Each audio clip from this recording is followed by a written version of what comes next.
হাতের গুনাহ থেকে আমরা বেঁচে যাই, জেনার গুনাহ থেকে আমরা বেঁচে যাই, সমস্ত ব্যভিচার থেকে বেঁচে যায় যুবক ভাই।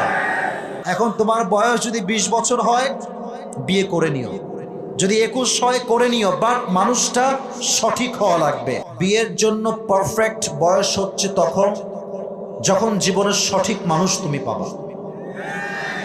কথা আমার সাথে বলতে হবে, কথা ঠিক আছে কিনা বলো।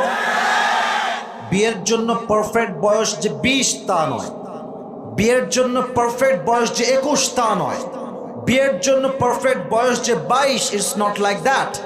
যতক্ষণ পর্যন্ত সঠিক মানুষ না পাবো, ভুলভাল মেয়েকে বিয়ে করলে নিজেও ধ্বংস হবা, পরিবারটাও ধ্বংস হয়ে যাবে যুবক ভাই। বিয়ের জন্য পারফেক্ট এজ হচ্ছে নিজের মনের মতো একজন মানুষ খুঁজে পাওয়া।